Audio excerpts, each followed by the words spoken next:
आज मी वाळवणीचा पदार्थ म्हणजे दह्यातल्या मिरच्या बनवते, ज्या वर्षभर टिकतात आणि आपण कधीही तळून खाऊ शकतो. आणि ह्या मिरच्या ज्या आहेत ना, ह्या जेवणाची चव दुपटीने वाढवतात. तर त्याच्यासाठी पहिल्यांदा इथे मी मिरच्या घेतलेल्या आहेत. इथे 2 प्रकारच्या मिरच्या घेतलेल्या आहेत. ह्या ज्या आहेत ह्या कमी तिखटवाल्या मिरच्या घेतलेल्या आहेत. ह्या 200 ग्रॅम आहेत आणि दुसऱ्या ज्या मिरच्या घेतलेल्या आहेत मी ह्या गावठी मिरच्या आहेत. ह्या पण 200 ग्रॅम आहेत. टोटल 400 ग्रॅम मिरच्या घेतलेल्या आहेत आणि ह्या मी स्वच्छ अशा धुवून घेतल्यात आणि आपल्याला व्यवस्थित अशा वाळवून घ्यायच्या आहेत. आतमध्ये पाण्याचा अंश अजिबात राहता कामा नये. तर या दह्यातल्या मिरच्या बनवण्यासाठी पहिल्यांदा इथे मी मसाला बनवते आहे. तर एक पॅन घेतलेला आहे आणि पॅनमध्ये धणे घालून घेते आहे. तर इथे मी 4 टेबलस्पून धणे घेतलेले आहेत. आणि मी पॅन खाली विस्तव चालू केलेला नाही आहे, गॅस बंदच आहे. पहिल्यांदा आपण मसाले सगळे काढून घ्यायचे आहेत आणि नंतर विस्तव चालू करायचा आहे. त्याच्यानंतर इथे मी 2 टेबलस्पून भरून जिरं घेतलेलं आहे. 4 टेबलस्पून धण्यासाठी 2 टेबलस्पून जिरं. त्याच्यानंतर इथे मी मेथी घेतलेली आहे 2 चमचे भरून. बडीशेप 1 चमचा भरून घेतलेली आहे आणि त्याच्यानंतर मिरी घेतलेला आहे 1 चमचा. हे सगळे मसाले आता गॅस चालू करायचा आहे. एकदम बारीक ठेवायचा आणि बारीक गॅसवर व्यवस्थित परतून मस्तपैकी भाजून घ्यायचे आहेत. छान असा खमंग वास सुटला पाहिजे मसाल्यांना. तर इथे छान असे मसाले भाजलेले आहेत. मस्त वास सुटलेला आहे. आता मी हा मसाला जो सगळा बनवलेला आहे हा थंड करून घेणार आहे.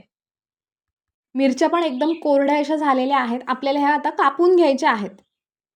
वरचा देठ जो आहे तो काढून टाकायचा नाही. अशाच मिरच्या ठेवायच्या आहेत. इथे मी कच लावून घेतलाय थोडासा असा. अशा पद्धतीने हे थोडंसं असं कच लावून घ्यायचा मिरच्यांना. म्हणजे ह्या मिरच्यांना मसाला व्यवस्थित असा लागला जातो आणि आतमध्येपर्यंत असा मसाला जातो. भाजलेले सगळे मसाले आता मस्तपैकी थंड झालेले आहेत. आता हे मी मिक्सरमध्ये बारीक करून घेणार आहे. तर आपल्याला एकदम बारीक असा मसाला वाटायचा नाहीये. थोडंसं असं दरदरीतच ठेवायचं आहे. तिथे मसाला छान असा वाटून झालेला आहे. इथे एक भांडं घेतलेलं आहे. ह्याच्यामध्ये आपण सगळं मिश्रण बनवणार आहोत. त्यामुळे थोडंसं मोठं असं भांडं घेतलेलं आहे. इथे सगळ्या मिरच्या मी अशा कच लावून घेतलेल्या आहेत. हे बघा अशा पद्धतीने. आता ह्या मिरच्या सगळ्या आतमध्ये घालून घेते. आता ह्या मिरच्यावरती मी इथे हळद पावडर घातलेली आहे 1.5 चमचा. 1.5 चमचा घातलेली आहे हळद 400 ग्रॅमसाठी. त्याच्यानंतर मीठ घातलंय. चवीप्रमाणे मीठ घालायचं आहे आतमध्ये.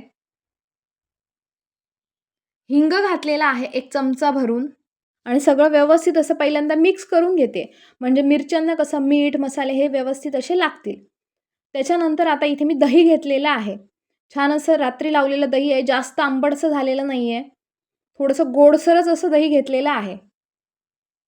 आणि हे दही आतमध्ये घालून घेते.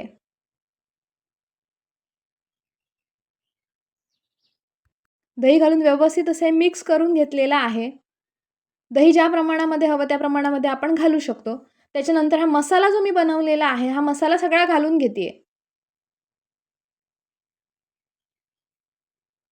आणि आता व्यवस्थित असे हे मिक्स करून घ्यायचे.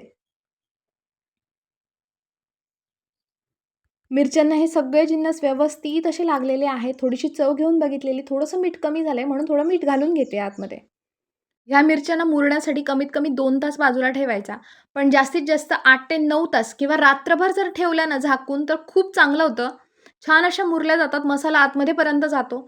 तर इथे मी रात्रभर ठेवून देणार आहे आणि दुसऱ्या दिवशी इथे मी मिरच्या वाळत घालणार आहे.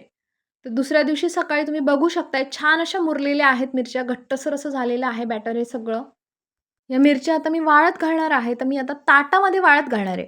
तुम्हाला हवं असेल तर प्लास्टिकच्या पिशव्या ज्या मिळतात त्याच्यावर वाळत घातल्या तरी चालू शकतात. तर अशा पद्धतीने एक मिरची उचलायची आणि घालायची आहे. ह्याचा मसाला वगैरे मी काही काढणार नाहीये. अशाच मिरच्या वाळत घालणार आहे. मिरच्या वाळत घालताना एकमेकाला चिकटून वाळत घालायच्या नाहीत. थोडी जागा सोडून वाळत घालायच्या आहेत.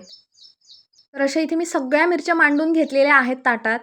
सगळ्या मिरच्या काढून झाल्यानंतर हा जो मसाला थोडासा शिल्लक राहिलेला आहे, त्याच्यामध्ये जर कांदा घातला, थोडासा कोथिंबीर घातली आणि वर फोडणी दिली ना हिंग, मोहरी, कढीपत्त्याची, खूप छान लागतो भाकरीबरोबर. तसं सुद्धा खाऊ शकता तुम्ही.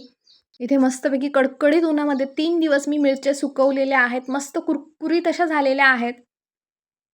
आणि ह्या आता मी 3 ताटं होती. 2 ताटामध्ये मिक्स केल्यात. आता एका ताटामध्येच राहिल्यात ह्या सगळ्या मिरच्या. छान अशा सुकलेल्या आहेत आणि जो मसाला होता ना, तो आपोआप गळून जातो. पण मिरच्यांना फ्लेवर छान येतो मसाल्याचा. कारण आपण रात्रभर मुरत ठेवलेल्या होत्या मिरच्या. तर आता एक मी काचेची बरणी घेतलेली आहे, स्वच्छ धुवून सुकवून घेतलेली आहे. ह्याच्यामध्ये भरून ठेवणार आहे.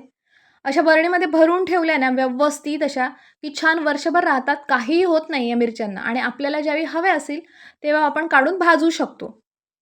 मिरच्या बरणीमध्ये भरून झाला ना, की व्यवस्थित झाकण बंद करून ठेवायचं. ओला हात वगैरे आतमध्ये अजिबात घालायचा नाही. आता मी थोड्या मिरच्या तळून दाखवते. तर त्याच्यासाठी थोडंसं तेल गरम करत ठेवलेलं आहे. थोडंसं असं गरम झालं ना, की आतमध्ये मिरच्या घालून घ्यायच्या आहेत. आणि ह्या मिरच्या तेलामध्ये घातल्या ना, की लगेच परतायला सुरुवात करायची. जास्त वेळ लागत नाही मिरच्या तळून घ्यायला. पटापट तळल्या जातात.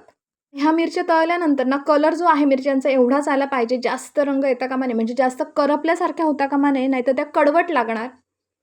जेवणाची चव द्विगुणित करण्यासाठी झणझणीत अशी दह्यातली मिरची तुम्ही नक्की करून बघा. पावसाळ्यामध्ये साठवून ठेवण्यासाठी तर हा बेस्ट ऑप्शन आहे.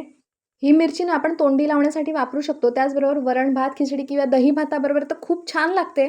तर तुम्हीसुद्धा ही रेसिपी नक्की ट्राय करा आणि मला कमेंट करून सांगा.